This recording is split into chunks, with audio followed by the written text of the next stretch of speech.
After 3. All right. 3. Got him. I thought you were counting down. No. 1, 2, 3. Okay, whatever. It's out of here! Bartolo has done it! The impossible has happened! 이쪽으로! touchdown! 밖으로!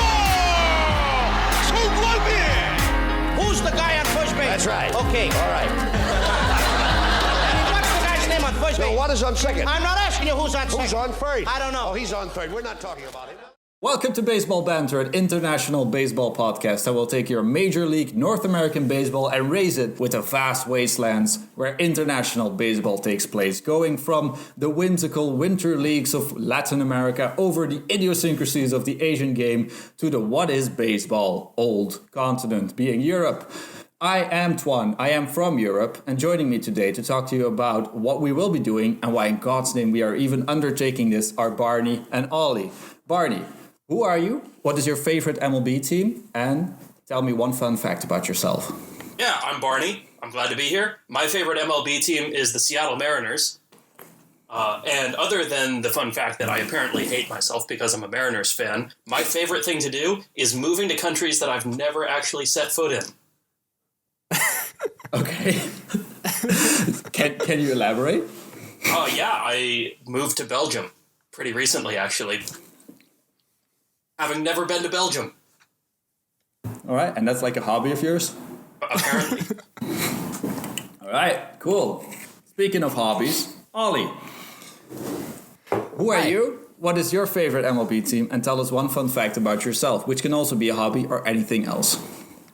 I'm Ollie. My favorite MLB team is the Toronto Blue Jays, but whether that stays the case is up to them, I suppose. Oh boy. You're a fair weather fan. Yeah. Sure, why not? And my fun fact is that I have too many nationalities. Too many? How come Too one many. have too many nationalities? How many is too many? Yeah. 3 currently, Okay. depending on certain countries' law changing. Okay, which ones?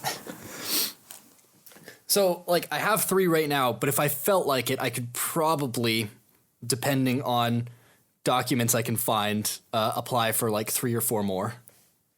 Just within the EU. Well, you should. I'm not gonna.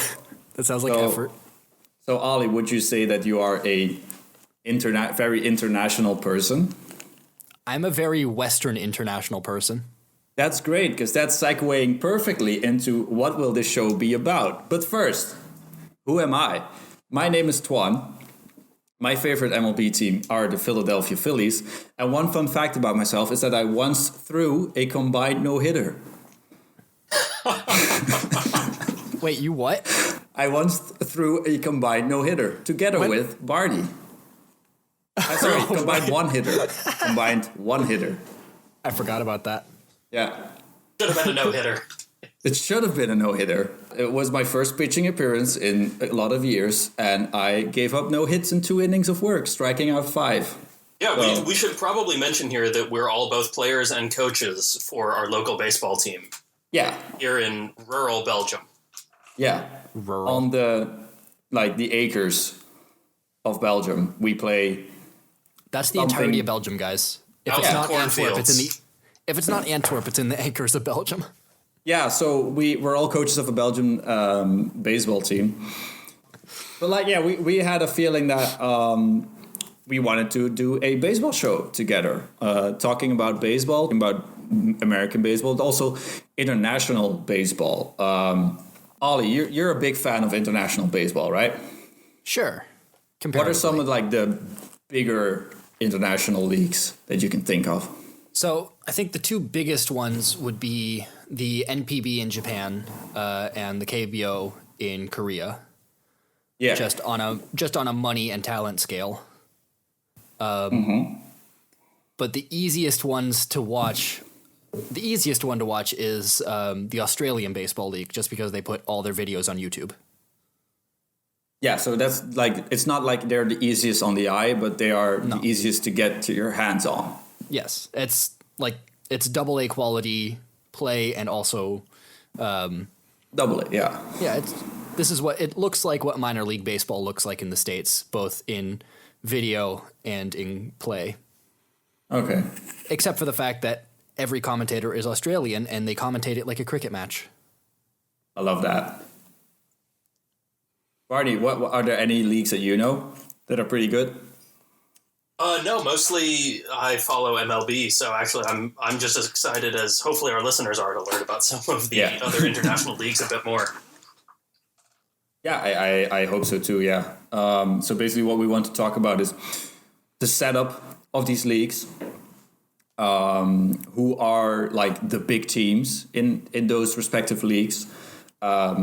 Also, who are players, like famous baseball players that you might be aware of, like people who have played in the majors, that have like gone to Korea or Japan or maybe even Australia. And then who should you know? Who are like the guy who has hit 800 tanks in Australian baseball, or who is like the guy who's played 25 seasons and is planning to play 25 more. So things like that we want to cover. And then once we get deeper into that, we will cover also more interesting news about those international leagues. Did I forget anything? Sounds good to me. Yeah, I think that's about it. All right. Then we will move straight on to trivia.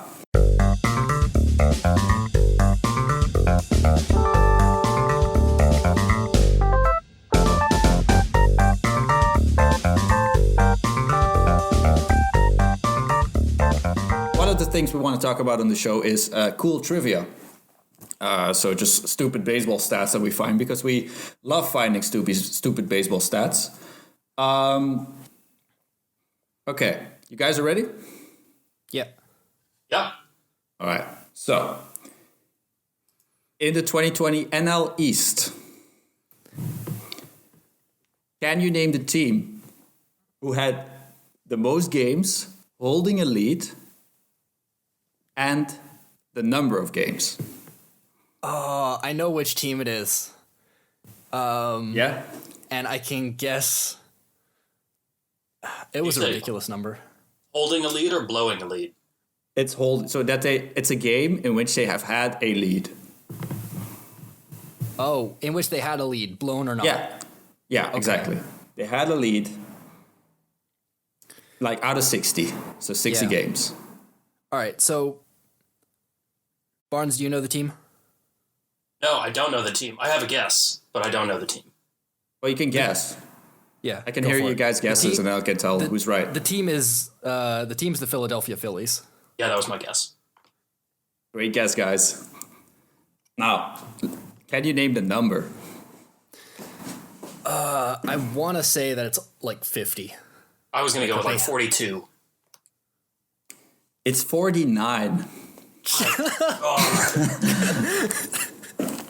So remember, this team did not make the playoffs. And they had a lead in 49 games. So maybe some other cool stuff to know about the stat is that the 8 NL playoff teams that only lost... No, sorry. So you have the 8 teams that went to the playoffs in the NL. Mm-hmm. From the games in which they held a lead at any point, they only lost 10 to 10.5 games on average. Right? So out of all the games that they had a lead in, they would lose about 10.5 games. Okay. The Phillies lost twice that many. Okay. And they lost 21 games in which they had a lead. Jesus Christ. Every team that scored as many runs as the Phillies made the playoffs. No. Every team with a rotation that gave up as few runs as the Phillies made the playoffs. Good God. So if you look at baseball as sort of a holy trifecta between the rotation, the offense, and the bullpen, and you could say defense plays a factor as well, but it's part of run prevention. We'll ignore that there's defense. We'll ignore defense. That's like the general pod take on defense. We'll ignore that it exists. Hot take, defense does not actually exist. Oh, see? And people will agree because it's stupid. Only fielding independent pitching really counts. See? Homers, walks, and strikeouts. Yeah. That's all you can account for. That's the MLB of the current day. Yeah. Baseball, 8 guys are just a formality. So 7 guys are just a formality. yeah. So from that perspective, which is a very decent perspective, the Phillies are pretty much a great team 2 out of 3 times. But about 1/3 of the time, they're an abomination. They're arguably, and they were the worst. They had the worst bullpen ERA in the history of the sport. God damn. So I felt like that was a great way to start this podcast and to illustrate the diseased fandom that I have for this team. That's great stuff, Toine. Thank you. Fantastic work. All right, who's got their trivia? All right, I got one. All right. So, last month, Hank Aaron passed away. So I figured I'd honor him a little bit with the stat that I pulled. Cool. All right. Rip. Hank Aaron had an absolutely unreasonable 755 home runs in his career over 23 years. Okay. So that comes out to an average of 32.8 home runs per season, roughly. Okay. So I decided to draw out this rate of 32.8 or 33 home runs a season, and I want to call it the Aaron line. Okay. Among currently active players, how many players do you think there are that are on pace with or above the Aaron line? So basically, the Aaron line is players that have an average of 33 homers a season. Yeah, roughly. Okay. How many? We have to say how many. Yeah, how many players do you think are on pace with him? 5. I'm going to go with like 10. You're both wrong. Okay. 2 players Good God. are currently at or Okay. above the Aaron line. So Mike Trout. Nope. Oh. Nope. Pete Alonso and Albert Pujols are the only 2 players in the MLB who have kept pace with Hank Aaron. Well, that's opposite ends of the spectrum. Yeah. Pete And Alonso is 4 home runs over the Aaron line, and Albert Pujols, I should say Pete Alonso has completed 2 years of service time in the MLB. also hit 58 homers in one season, so it's pretty heavily skewed that way. Okay. Albert Pujols is 6 home runs over the Hank Aaron line after 20 years of service time in the MLB. Jesus. So, then as a follow-up to this, how many players do you guys think are within 1 Aaron year of the Aaron line? So they have, for instance, hit as many home runs after 5 years of service time as he did after 4 years of service time. Oh, boy. I'll go again with 5. I'm going to stick with my 10. I like it. I like 10. All right, Ollie, you're closer. So there are 9 players who have hit within 1 year of Hank Aaron, excluding the 2 that are over the Aaron line, and all people who have fewer than 3 years of service time, because every rookie is technically within 1 year of Hank Aaron's yearly average. Okay. All right. Now, okay. Yeah, do you guys want to try to guess some of them? Yeah. I'm going with Nelson Cruz. Nope. Mike Trout. Mike Trout is, yeah. He's 26 home runs under the Aaron line right now. Bryce Harper? No. Bryce Harper is 63 games under the Aaron line. So he's about 2 Aaron seasons back. Okay, so he's not in the top, not in those 9 players. No, he's not. He is the top player who has 9 years of service time.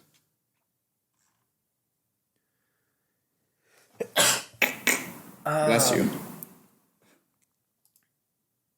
Man, I don't think I can name one. All right, I'll give you guys a hint. Yeah. So Wait, hold on. Is Encarnacion there? Encarnacion is not. He's 101 home runs under the Aaron line. Oh, God. Yeah, he has many fewer. he still has a ton of home runs. So the hint that I'll give you guys is that because this is a pace that accumulates over the course of a player's career, there are more players who are at the early part of their career that are close to the errand line than in the later part of their careers. It skews toward the early part. Oh. How's Juan Soto on that list? Juan Soto is on the list. Yeah, he's good 29 call. home runs. After 3 years of service time, he is just under a year behind Hank Aaron's rate. God damn. God. Acuna? Acuna is also on there. He's only 17 home runs below the Aaron line. So that's after like 3 years of 13. service. That's 3 out of the 9, right? That's 3 out of the 9, yeah. Any Blue Jays on that list? Oh, boy, I don't know who a Blue Jay is. So It's a bird. Is Bo Bichette on there? no, think Bo he's Bichette is there. not on there. All right, cool.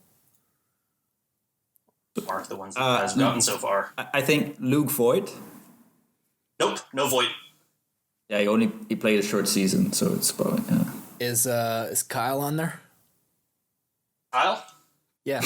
So Kyle is the person with 1 year of service time who has the most home runs and is the closest to the Aaron line. However, I was sort of excluding people with fewer than 3 years of service time so far. Okay. So it's more than 3 years of service time.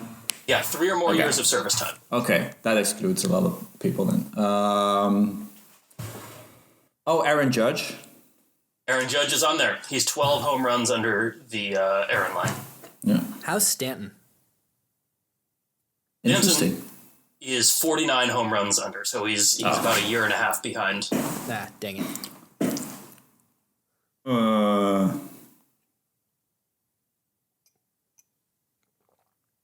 You guys are missing some players from the easiest ballpark to hit home runs in. Arenado. Arenado, 27 under. Trevor Story. Yep. That's the entirety of the Rockies, right? Yeah, no, like Essentially. the story is by now, yeah. All right, there's just 2 more. 2 more, okay. Are we looking at like are these like DH first baseman types or? Yeah. Actually, I don't. Gary Sanchez, Not Gary Sanchez, no. the Gare Bear.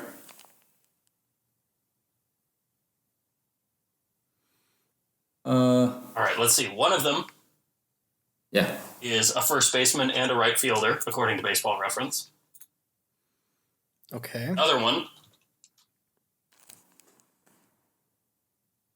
is a first baseman only, This is where I both realize in the American League. This is where I realize I don't know very many first basemen.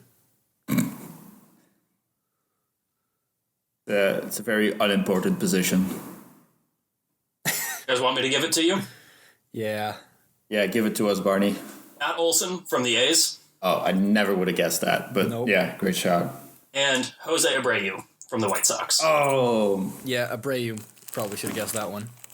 I thought it might have been Jose Batista, but I think like he had a lot of bad years and a couple of really bad, like at the start and at the end. So, Batista also isn't an active player anymore. oh yeah, we're talking active players. Yeah, Dang. this is active players. Sorry. Yeah, so it turns out Hank Aaron had an absolutely unreasonable pace for hitting home runs that almost no one can keep up with or keep even close to. So that's what I got. Cameron Hank, Nice. what a hero. Rip Hank What a Aaron. loss. Rip. All right. Okay, Ollie. I've got a multi-parter here, and it doesn't so much have to do with how good baseball players were or how good they are. It more has to do with where they come from. So, first, which state has the fewest players who were born there? Fewest MLB players all time born in that state. And how many do you think it is? This is going to be Yes. harder for Toine than it is for Barney. Yeah, I I'm don't gonna know go a lot South of Dakota states. 4. Think South Dakota? I think it's Alaska. Toine is correct. How many do you think Alaska has? 2. All right. Alaska has 12 ball players Okay. who came from there. Or who were born there. Whether they came from there, who knows. Right. South Dakota isn't even second on that list. Yeah, I was just going for low population, but I should have remembered that those good corn-fed boys have nothing better to do than play baseball out in the cornfield. Then smash ball really hard. Yeah, Exactly. second on that list is Wyoming with 16, and third is North Dakota with 19. Okay, well, at least there was a Dakota in the top 3. Yeah. All right. Now, most players that were born in a country that is not the U.S. in the MLB. And how many do you think that is? So we need to name a country. Yeah, pick a country. Most players that have been in the MLB all time. Made any MLB appearance. Japan? Dominican Republic. Oh, damn, yeah, that's a good one. Probably Dominican Republic. It is, in fact, the Dominican Republic. Yeah, dang it. Japan You is... just got to give me questions that aren't about my home country. Japan isn't even top 5. How many players do you think came from the Dominican Republic? All time? All time. So I saw a tweet that there have been about 21,000 baseball players in the history of the game. Yeah, checks out. More than that. How many of them came from the Dominican Republic? I'm going by Baseball References page, but... Yeah, but they're probably going to be right.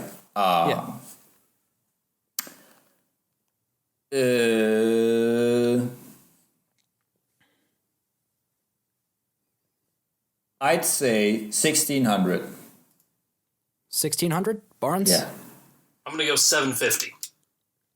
Barnes, you are very close. It was 789. Oh my God, Barney. You do know more about other countries than your own. All right, I had one last thing. Between Alaska and the Dominican Republic, which one has a player with highest career wins above replacement? I think this is a trick question, and it's got to be Alaska. I think it's a double trick question, and that he wants us to think it's Alaska, but it's actually the Dominican Republic. So I'm going with the Dominican Republic. It's the Dominican Republic, despite the fact that Curt Schilling was born in Alaska. Oh boy! Oh my God. Yeah. Okay, so how much career WAR did he have then? 80.51. But the thing is that the Dominican Republic has Albert Pujols and Adrian Beltre and Pedro Martinez. Yeah.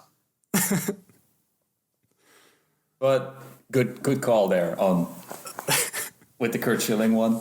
I thought it would have been like one really big one, but it's still like it was one big boy. He accounts for over 80% of Alaska's total WAR. So you're saying that those other 15 guys, 11? They had 20. 11. They had a total WAR of 20. Yeah, give or take. That's What actually guys? not so bad. No. Sean Casson played for 8 years, 6.52 WAR. Okay, so between those two, though. Josh Phelps with 3.2, 2 more guys with like 2.5, a guy with 1.84, and that's it. 3 guys left with positive WAR below 1 and 3 negative WARs. All right, yeah, so I was kind of expecting it to be something like insane, like, oh, surprise, this one person was born in Alaska before it was a state.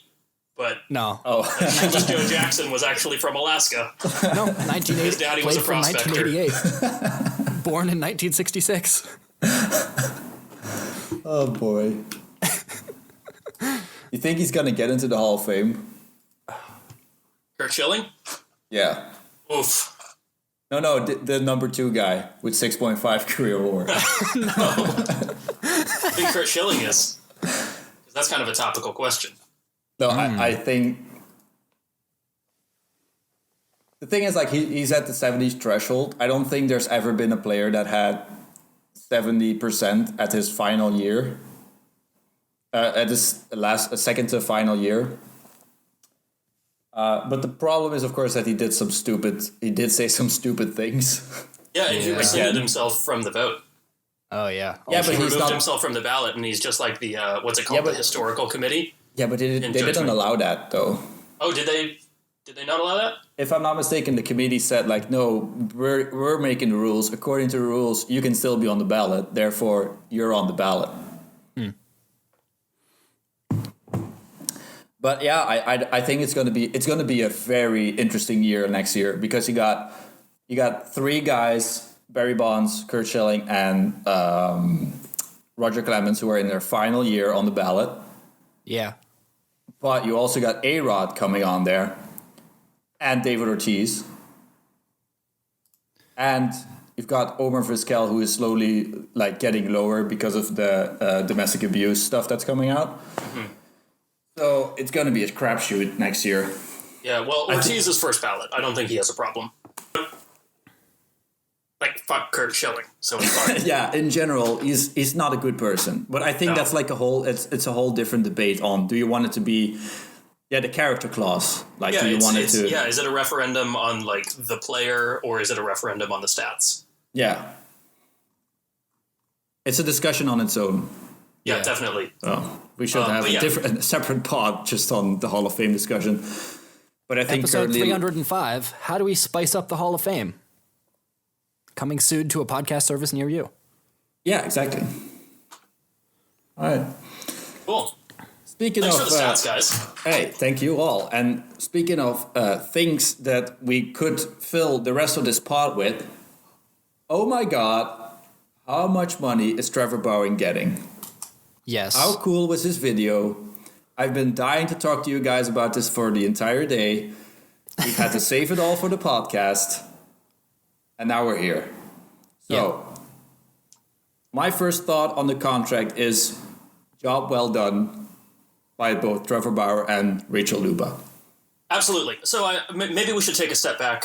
Toine, can you just tell us and our listeners, if we have any listeners, what the contract is, and maybe a little bit of background about who Trevor Bauer is, in case anyone isn't familiar with what's going on, or sort of how free agency and just sort of give the general picture of what this historic moment is about. Yeah, so a little bit of context. So in baseball, when players come up through the minor leagues, which is like the development system of those big baseball teams, once they make it to the major leagues, they have to get a certain amount of service time before they can become a so-called free agent. When a player plays in the league for 6 to 7 years, it can be for the same team, it can be for other teams. At the end of that time, he will become a free agent. And then basically all the other teams get into a bidding war, offering the most amount of money over a certain amount of years.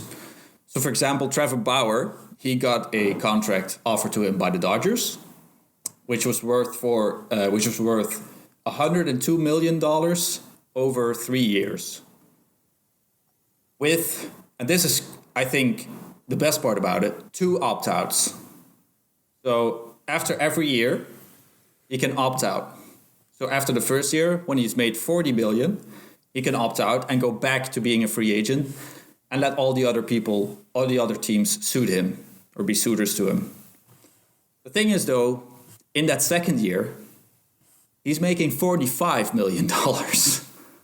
Yeah. So I don't think he's going to opt out. But after those 2 years, I can see him opt out. Yeah, he might opt out for that third year, which is worth... Yeah. It's like $17 million, I think. Is that right? Yeah, it is. Shit. Yeah. Yeah, I could also see him opting out after the first year, depending... I know that the Dodgers... the Los Angeles Dodgers just won the World Series last year, and I know that a lot of their players enter free agency next year. So depending on how their whole situation starts to shake out, I could see him re-entering free agency to try to find a better team, depending on where the rest of the pieces of the Dodgers end up going, or if it seems like they're going to sort of try to keep it together. Yeah, a better team for, versus $45 million for 1 year of work is... Yeah, but it might be interesting for the listeners out there to know that Trevor Bauer, A, is a very interesting persona. So he's not your standard run-of-the-mill baseball player in that he really does his own thing, which I think is very cool. Mm-hmm. Number 2 is also that he made a bet with one of his former, I think, college teammates, or I think it's his best friend or something, that he would become a free agent, that he would only take 1-year deals, and that if he didn't, so like now he's taken a 3-year deal, that his friend could shoot him in the butt with a paintball gun. So that's going to happen. We're going to see that video. I'm really excited to watch it. It's a $45 million butt shot. Yeah, which I would take. Yeah, absolutely. I could see him say to that guy, look, man, we don't know yet if it's a 1-year deal or not. I can opt out after a year, and then it's a 1-year deal. So I could see him pull one of those. I'm going to say something that's maybe a little bit controversial. Ooh, it might hot be take. worth it. The first hot take of the pod. The first hot take of the pod. Yeah, first hot take of the pod. Second, thank you very much. What was the first one? Defense doesn't exist. Oh, okay, yeah, all right. All right, well, that's lukewarm. Yeah. No, I think for $45 million, it's worthwhile to get shot in the butt with a real gun. Oh, my. Assuming that it's, from the side and it doesn't, So it go would into just... your hip. So just I flesh? think that's a worthwhile deal. So it would only, hit flesh? Yeah, we're talking 4 holes. In, out, in, out. Oh, my. Oh, no. I would do that for $45 million. Do you get to pick a caliber? Athlete. I mean, I'd prefer if it's not like a tank round. I don't know if round is the right word for Yeah, sure. missions in a tank. Tank caliber. I don't want something God. that's mounted on an aircraft carrier. Oh, God. Yeah. But No, anyway... I think that's a generally worthwhile trade-off. You can have butt reconstruction surgery and still come away with millions. Yeah. Dope. Sign me up, right? Don't sign me up. I don't need $45 million for that, thanks. I'm good. You're weak, Ollie. No. So, I'm just okay with living within my means. well, But you, And not you getting could shot live in the within ass. much larger means. Yeah, in exchange for getting shot in the ass. anyway, It would also be one of the best stories ever. that's true. Yeah, but it's an Ollie got even shot in the better ass for story $1 million. if it doesn't happen to you. You get to go, hey, I knew this idiot who got shot in the ass for $45 million. Fine, I'll take the bullet, and you can tell the story about it at parties. Yeah, the parties I don't go to. But Barney gets to keep the money, right? Exactly. Yeah. All right. And Cool. he also gets to keep the bullet. Yeah, he'll have to. He'll be stuck in his bum. No, it's in, out, in, out. Yeah. One bullet, 4 holes. So aside of the whole getting shot in the ass thing, what do we think about the deal for Trevor Bauer first, and then for the Dodgers second? Ollie, you have any takes on that? For Trevor Bauer, this is a great, great deal. The only thing you could possibly want, or that he could possibly want out of this deal that's not there, is just longevity. I don't know how old he is now. He's 30. Yeah, he just turned 30. Yeah, so maybe he would want a 5 or 6 year deal just so that he's, locked in through his mid 30s, just in case of a drop off in talent. But other than that, this is a ridiculous amount of money. And for the Dodgers, at worst, so they get him for this year, which they're still contending, and maybe next year if they're still contending then. And for the third year, he's only on the hook for $17 million. So even if that goes, sideways and he's not as good as he was, they're not paying him. Well, they're still paying him a ridiculous They're amount only of money. paying him $17 million. Yeah, only Yeah. 17. As opposed to 40. Yeah, I think, Barney, what do you think? Yeah, I think for Bauer, that's an amazing deal. The thing is, he posts, he's very active on his YouTube channel and in his social media presence and all of that sort of stuff. And he tried to be really open about how he was choosing between the different offers that he got. And one of the things that he talked about a lot was sort of how well he could collaborate with the teams for a lot of the sort of idiosyncrasies that he has in terms of his pitching style and how frequently he wanted to pitch, what kind of training routines he could bring to the team and sort of teach them about what sort of substances he might have the recipe for, all of that sort of stuff. So in return, I think that he gets, first of all, to go back to his home, I think he's from LA or the LA area. And it seems like the Dodgers have been able to offer him a lot of the benefits that he was searching for non-monetarily, and add on top of that $40 million a year. Like, yeah, sign me up. Yeah. He gets with him, I think, the best rotation in baseball. I think we can probably agree that that's pretty set in stone now. The Dodgers have like the best starting 7 pitchers. I'd say the deepest. Also, Like, I think also the best. So they now have 3 pitchers in their starting 5 that have won Cy Young awards. Yeah, but 2 of them are in their late 30s now. Right? Look, so Clayton Kershaw isn't setting the world on fire anymore, but he's still a damn good pitcher. No, true. Like, I'm not saying... I think their rotation is going to be disgusting. Yeah. And very good. And I think the power of their rotation is just that once one of those top 5 guys falls out, they still have Dustin May and Tony Gonsolin ready to go, who are also both very, very good stars. And I think that will make them the deepest rotation. I think pure in terms of quality, though, like quality in 2021, I'm not sure they're the best. Their top 5 can rival. You think Padres are above them? I think Padres are close to that. I don't think the Padres rotation is better necessarily. I think the Mets rotation, though, is top 5 is better than the Dodgers. You got DeGrom, Syndergaard, Stroman, Carrasco, and I think I forgot one of the other guys. Like their number 5 guy is even amazing. Let me just see. Are you thinking of Lucchesi or are you thinking of Peterson? Peterson was nasty last year. Yeah. Let me just see Mets starting rotation. It's either Joey Lucchesi or David Peterson, according to this random MLB article. So, yeah, I think like with that top... Yeah, Steven Matz is also there still. Oh, no, he got traded. No, he got traded. Jays have him now. Okay. So I think it's like it's a close match. But hey, yeah, like we said, Dodgers powerhouse, probably the favorites to win the World Series now. Yeah, I think the Mets, Padres, and the Yankees are also in that conversation for the upcoming year. I'm looking at an article right now that was from the end of January.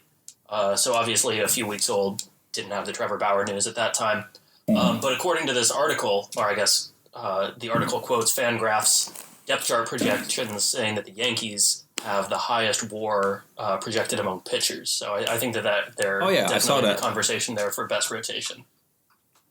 Yeah, the thing with the Yankees is that they have a lot of question marks. You know, it's Garrett Cole and the question marks is what they're referred to by John Boy media. So yeah, it's going to be interesting. I think the NL West is going to be amazing.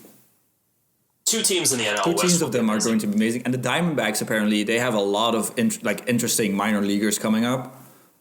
So they might be able to do something this year. That sounds like a next year thing for the Diamondbacks, honestly. Yeah, but they might they might just be interesting. Like they might be a 500 win team or a 500. I hope they're not a 500 win team, but like a 500 ball club. Yeah, it would be nice to see them be interesting. I mean, it's going to be impossible. I think impossible is a fair way to say it. No. To shine against the Padres and the Dodgers this year. Like, how would you even get to 500 wins? Do you like beat up other teams and steal their wins, or? I mean, yeah, you would have to trick the commissioner into thinking that there's even 500 games being played in the season. Or you just have to give other teams negative wins. So that if they lose, you get a win. All right, so here's my new proposal. Every time you win a game, Ollie, commissioner. you get the number of wins that the opposing team already has. I like that. It's like a championship belt kind of, yes. kind of deal. I love it. So for the You first get one additional win. Yes. Because you have to add wins to the system. Otherwise, you're just getting, like, no one has any wins at the end of the year. You get one win for the game you just won, and then you also add the number of wins that the opposing team had prior to the game. That's beautiful. They get to keep their wins, though. Like, they still have that number of wins. Okay. It's you defeated a team. Every time you defeat a team, it's based on how well they've done up till that point in the season. That's how valuable that win was. Like ELO? It's beautiful. It's like dumb ELO. Yeah, I was going to say it's like ELO rating. It's very stupid ELO, yeah. I think it would be even more dramatic if you could actually take the wins away, but it would be very... I feel is there anything tied to the wins? Like the more wins you have, the more money you can spend on your roster or something? I don't know. Playoff position? Yeah. Like the usual? You get $1 million for each win you end the season with. I'll take that. All right. I feel like it should be the reverse, though. So, like, you get advantages in the playoffs for having more wins, but teams with fewer wins should get more advantages for the next season, because otherwise you just have like a Smash Bros handicap. You get power ups. Otherwise you have a positive reinforcement loop, and the same fucking teams are going to win every goddamn year. That already happens, though. So, like, yeah, but at least it's like interesting the World Series, Barney. What's that? The Rays made it to the World Series. Did they win the World Series? It's not about winning the World Series, Barney. Baseball today is about being competitive every year without spending any money ever. Oh yeah, I had another trivia thing that I wanted to share with you guys concerning to the Trevor Bauer contract, and then we'll move on to some other topics maybe. So take a guess. I don't know if any of you have seen this stat. Take a guess how many teams have an entire payroll less than Trevor Bauer's making this year. How many teams? How many teams? And then which teams? Oh. I feel like I haven't heard anything about the Reds ever. Do you think the Reds? All right, so first off, the Tampa Bay Rays. Yep, Rays. I believe Reds. Reds? Let's see. How are the Marlins on contracts? You're not allowed to look this up. I mean, I hope I don't have to preface that. But I'm not doing shit. Let's see. there are a lot of clicking over Pirates? there. Aren't the Pirates have anyone that costs anything? Don't the Pirates have a whole bunch of dead money? Like, aren't they paying for like 3 people to not play for them? That's pretty on brand for the Pirates.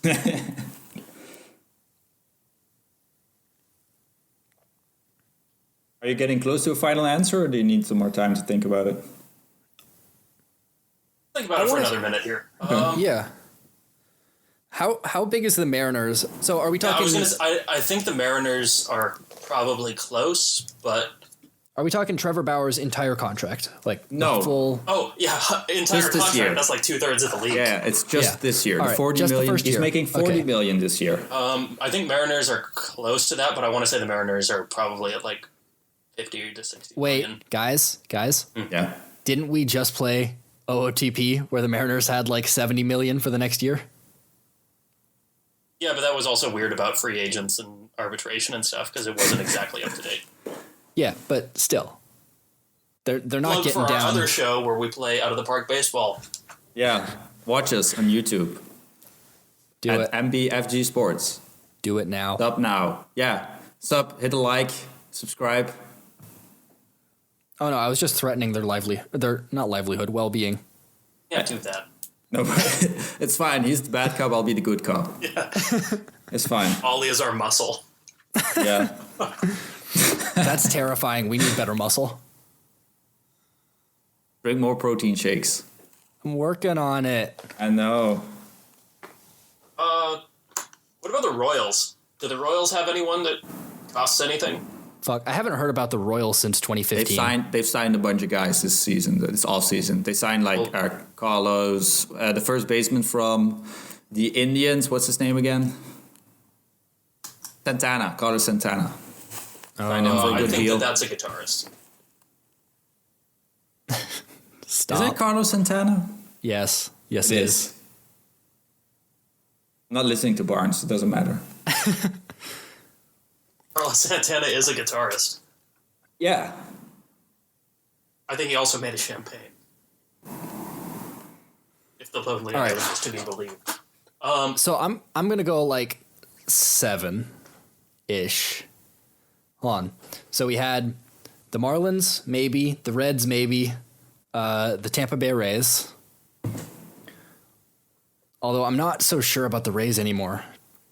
Ooh, I think the Rays are probably still pretty cheap. Yeah, but are they 40 million cheap? Yeah, weren't they at like 26 million last year? But that was Yeah, but don't they have to pay a few prorated. guys? That was prorated to 26. Oh, are we we're talking 162 games. Yeah. Mm-hmm. All right, cool. So the Rays aren't. The current 2021 payrolls for an upcoming season for the teams. Yeah. How many? I'll go 4. 4. Yeah, it's not 7. It's at most 3 or 4. I'm gonna go All with right. 3 just so I have a different answer than Barney. Right. And which teams are you saying? Because it is 3. Yeah. 3's the right answer, but do you know which ones?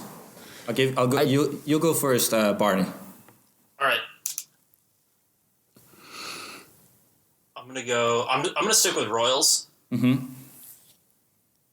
I'm gonna go Diamondbacks. Mm-hmm. And I don't actually know anything about the Tigers, so I'm gonna go with the Tigers. Mm-hmm. That's 3. You have one more. Didn't you just say it was? Oh no, 3? sorry. Yeah, it's 3 teams. Yeah. So which one did you say? You said Royals. I said Royals, Diamondbacks, and Tigers. All right. Ollie, your guesses. All right, I like the Reds for this one. And I'm thinking the Marlins. Although I'm not sure whether they're paying for Stanton or not, but eh. And yeah, the Royals are a good guess. I was going to say, what's the NL Central like? But I have the Reds already. And I guess the Royals are bottom of AL Central. Tigers could be it, but I think they're still paying Miguel Cabrera a ridiculous amount of money. I'm going with Royals. I like that answer. All right. So you didn't get any right. Woo. Neither of you. We're Nice. so good. Yeah. So the great news for this podcast. We suck. So the Baltimore Orioles have a payroll of $39.1 million. Of course, Dang we it. forgot the Orioles. Yeah. It's so normal. forgettable. This club you actually mentioned, the Pittsburgh Pirates, they're at $37.7 million. Okay. Oh. And your last place, the lowest payroll, and I thought this was a shocker, but it does make sense considering what they did. The Cleveland Indians at $36.5 million. All right. Yeah, they did kind of have Yeah. a fire sale. I had no idea it was that intensive. But yeah. So great job on the contract, TB. So, all right. That's All right. I got nothing to say there. No. Other than I think that what we just talked about is actually a pretty good segue into our next little segment. The respective teams' off-season segment. Oh no, Oh, okay. that one. Yeah, we'll probably do our thoughts about our team's off-season in the next episode. Yeah, I think that we don't quite have time to get to that this time Oh, around. I agree. So basically, we had all stuff planned for today to talk about, and then yesterday evening, Trevor Bauer decided to drop his pretty awesome video, It was which we haven't very talked extra. about yet, but it was really good. I really enjoyed it. I liked that was the way I found out about where he was going, and I know you did as well, Barney. Yeah, I think he really accomplished his goal of like really hyping up his own decision. It only sucks that apparently John Heyman tweeted it a minute before the video was released. Oh no! Oh Yeah. man. So, God damn it, John. So apparently John Heyman got the news from somewhere inside and just like ran to his phone and tweeted it out. And yeah, Ran to his phone. When have you ever not been in the same room as your phone in 2020? I mean, Sometimes it's on the other side of the room. What if it's plugged in and charging? yeah. Same Since room, I've moved, though. You don't I've moved run to a bigger it. place. You take two so- steps and you're there. You do if you found out where Trevor Bauer's going. See? And then you want to tweet it out because you heard he's going to drop his pretty cool video. So.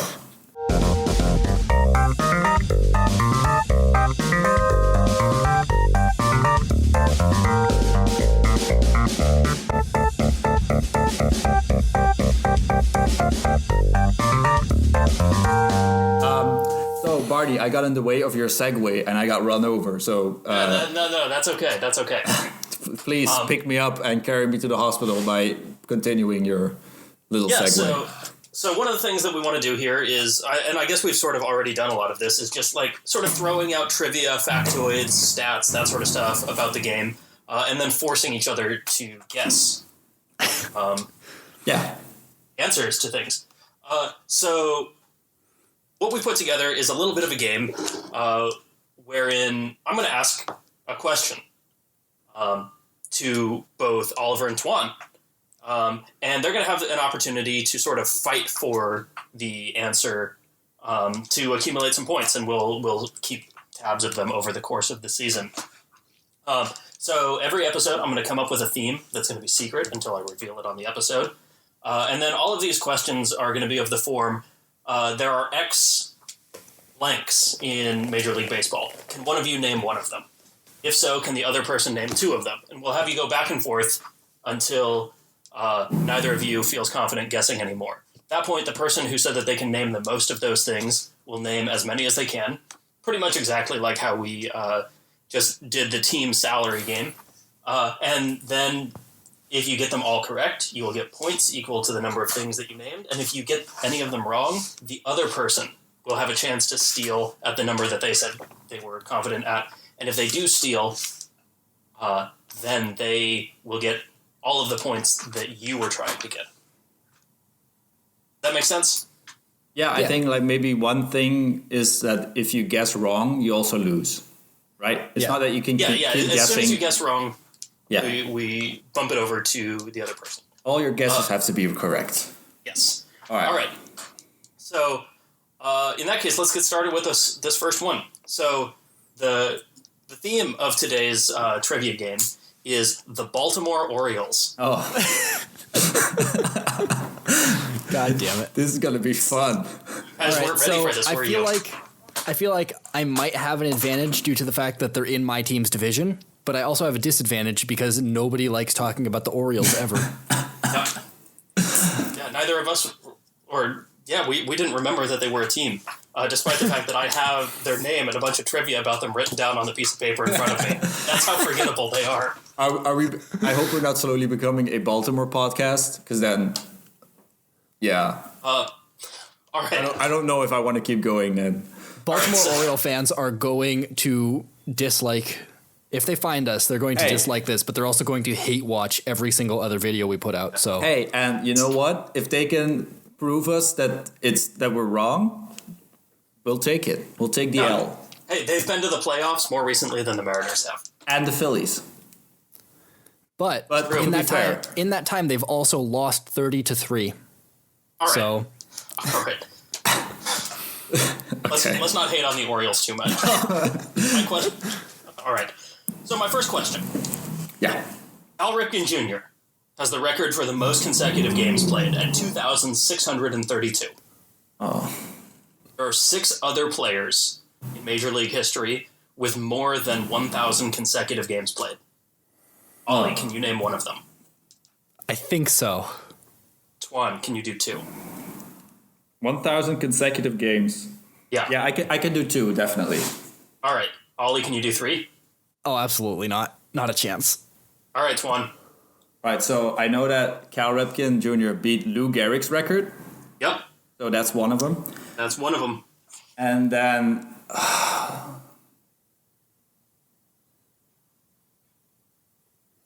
Okay, so now I'm doubting. I know he played a ton of games in a row. I don't know if it was more than 1,000. Way to find out, Toine.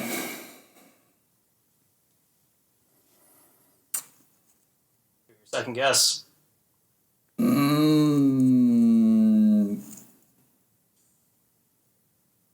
Yeah, I'm probably going to take a little bit more of a safer bet then. No, I'm gonna do a Prince Fielder. Prince Fielder does not have more than 1,000 games. I was very confident. Ollie, if you can name one besides Lou Gehrig, you can have both Toine's points. My guess was Ichiro. Ichiro also is not on the list. Dang it. All right, so no points. Can we know the names? Yeah, absolutely. So Lou Gehrig was correct. He held the record for 50 years. Yeah. And he had 2,130 consecutive games. Jesus. Number 3 on the list is Everett Scott. Everett Scott is kind of interesting because he actually had the record for the most consecutive games played for less than a month. Okay. Between the time that he set his record at 1,000, it was 1,307 by the time it ended. But it was taken from him by his teammate, fellow New York Yankee Lou Gehrig. After that, there's Steve Garvey at 1,207. Miguel Tejada, who is the only player who's played since Miguel Tejada. 2000 with 1,152. Billy Williams with 1,117. And Joe Sewell at 1,103. God damn. Yeah. How many of those Ichiro names on have? that list? I don't know what Ichiro's consecutive game. So the reason I said Prince Fielder, by the way, is because it was like in one of the John Boy podcasts, they were talking about players that played like 162 games in a season for the most consecutive season since the year 2000. And apparently Prince Fielder between 2006 and I think 2012, he played in 1,258 games of a possible 1,268 games. Wow. That's a lot. And he has like the most aggressive swing in the world. So I was really surprised to see that. But Okay, Ichiro is not even top 30. hey, Yeah, so I took those numbers, by the way, from an article that I found at random. Nice. So I don't know if the numbers that I got or even the names that I got were correct, but they're what I have. I hope that your Googling confirms it. They're correct by Wikipedia standards. Cool. which is high. Okay, All right, so none of us got points. Great. No points so far. Are you guys ready for the second question? We have 4, Yes. by the way. Okay. Toine, first off, do you think either of us is getting points? Yes. Okay. I I'm can't sure say that how you guys many. will get at least 1 point this session. Yeah. One of us will. All right. All right. My second question. The O's have 8 minor league affiliates. Oh no. 8. Toine, can you name one?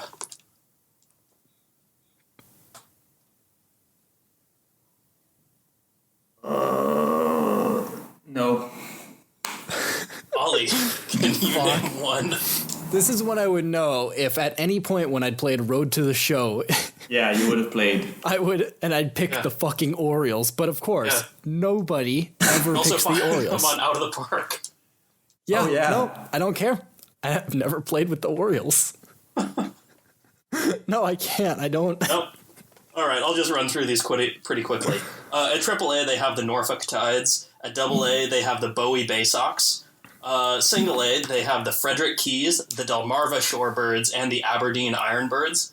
And then in Rookie, they have the Gulf Coast League Orioles, the Dominican Summer League Orioles 1, and the Dominican Summer League Orioles 2. God damn. My God. I have actually a strong start. My I have God. actually played games against the Norfolk Tides in the game. So Yeah, see? There you go. something, at least. No, All for right. me, no bells rung. All right, third one, I'm sure you guys will get points on. Okay. Such confidence. Oh, wow.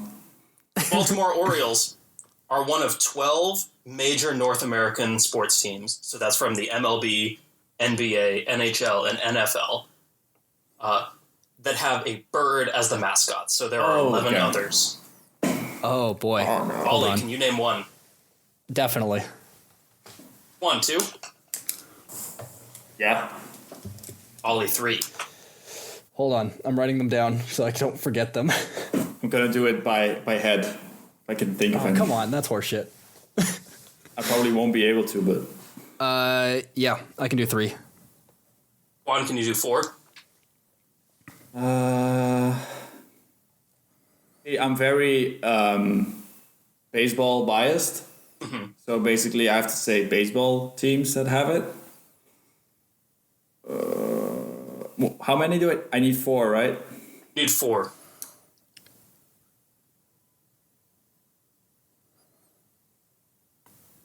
Yeah, I don't think I'll get to 4. Ollie, 4. Yeah. Ollie, 5. Yeah. Ollie, 6. I can do 6. And Ollie, 7. hold on. Now I gotta think of other teams because I had 6 written down. Yeah, I can do 7. Ollie, 8. Hold on. What teams am I forgetting? Because I'm definitely forgetting teams. Dang it. What teams am I forgetting?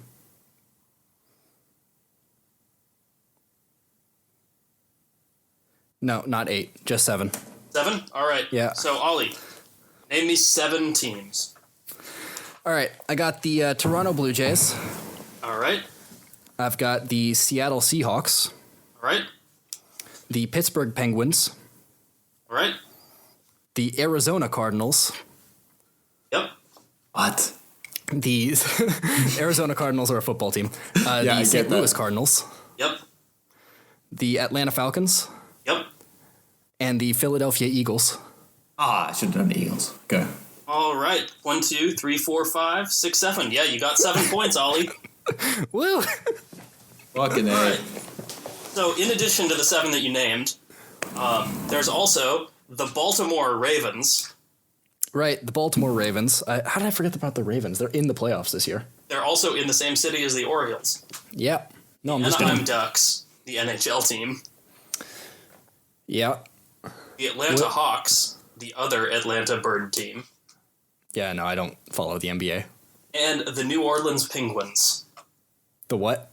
The New Orleans Penguins. I really like if you'd have told me that there's 2 teams that are called the Penguins in North American sports, I would have laughed in your face. Like, Wait. Sorry, what's- I brain farted. It's the Pelicans. My God, I wrote it down and I stuck with it, but that's totally wrong. That's the Pelican. Okay. New Orleans Pelicans. Yeah, I was like, Penguins seems like a weird NBA team name. Yeah, sorry, New Orleans Pelicans. I think Okay. that Pelicans is a weird NBA team name. But So, Ollie, you have 7 points now. Yeah. yeah, congrats, Ollie. So I have one fun fact about one of these teams, and it is the Baltimore Ravens. Okay. Do you guys know where the name Baltimore Ravens comes from? Oh Yes. yeah, Edgar Allan Poe. Cool, Toine, you got it. Yeah, so Edgar Allan Poe is from Baltimore or died in Baltimore. Yeah, he died and is buried in Baltimore, and he did a Yeah, lot and of his his work. most famous poem is, of course, his most well-known poem is, of course, The Raven.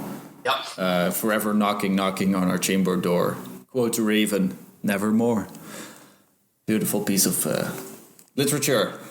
Absolutely. All right, so yeah, that's 7 points to Ollie. Do I get points for that? You know what? Yeah, Yeah, give him- I'll give you a point. Yes. All right, so I got to put that in blue because on your blue, Or some blue. Da-ba-dee-da-die. Yep. don't want to get copyright struck. All right, my last question. There are 7 retired numbers in Orioles baseball. Oh, God. 1. Can you name 1? Yeah. Ollie, 2. No, absolutely not. All right, Toine, go for it. I can name 2. All right, yeah. Can you do 3?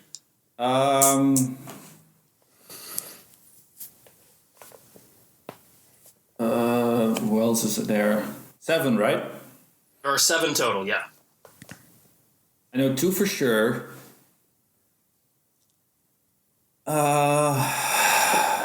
Who else? We're cutting out like half of this thinking time, right? Probably. Yeah. Okay. I'm gonna say, I can do two. All right, give them to me. So Cal Ripken Jr. Yes. and Brooks Robinson. Yes. That's my That's the Yeah, two but I they have know. their numbers. Well, I needed to say the number. I That's wasn't what going to make you. I was either going to make you say the number or the name. Oh, okay. Oh, thank God. I thought the question was the number. Oh no. I didn't. Oh, okay, but then Brooks Robinson, isn't that like 27? No. Oh. Like I would have been able to tell you Cal Ripken Jr., but not anything else. So, I probably should have emphasized the wording of this question a little bit more. But what I said was there are 7 retired numbers in Orioles baseball. Not there have been 7 Orioles with their number retired. No, I figured, but I understood what you meant. Okay. So the one that you missed, that I really thought you guys were going to get was Jackie Robinson. He was an Oriole? No, but he was retired around the His league. number is retired in Orioles baseball. Fucking. Yeah, okay. The other that ones checks are out. Earl Weaver, Yeah. Frank Robinson, and Jim Frank. Palmer. Okay, I'm happy with the two I knew then, because I don't think I would have. I think I know Earl Weaver, I know Frank Robinson, and Jim Palmer. Yeah. Okay. I'm happy with that. Cool. So at the end of this first round of this game, we have Round robin. Ollie at what? No, go ahead. We have Ollie at 7 points and Toine at 3. Woo. No? All right. Okay, I feel a little bit better about myself now. On that note, we're getting close to the end of the episode. Barney and Ollie, thank you so much for joining me today. Of course. We would like to add a mailbag section as soon as we ever get emails. So if you want to send us an email, you can send an email to mbfg.sports@gmail.com if you want to send us a question or just a snark remark, Wait, whatever you want. MBGF. No, MBFG. Big ball. Oh, yeah, MBGF. Sorry about that, guys. So it's mbgf.sports@gmail.com. It's because I wrote down MBFG, and just like Barney went for Penguins, I just stuck with it. So it's just a thing we do. Guys, you need to stop trusting your past selves. Yeah, I'll learn that the hard way. And this maybe one final thing to say is that we have some other things we plan on doing at MBFG Sports. Another podcast we plan on doing is a history podcast called Bolton for Home, baseball history, of course. And we're gonna basically it's me and my girlfriend Laura, and she knows nothing about baseball, and I'm going to tell her about baseball. So that's a lot of fun. Barney said that he will listen to every episode, and I hope other guys will do that as well. Then we're also doing a YouTube series on us playing out of the park baseball that we call Spreadsheets the Game. And finally, Mariners Madness, yes. Check that out. And then to end off on, we are going to do a YouTube series probably on us trying to make the ball go really fast, as in we want to throw as hard as possible. So, yeah, that's about it. Anything else from you guys? Oh, I got nothing today. Cool. Same. Right, then I'll see you guys next time. Bye-bye. Goodbye.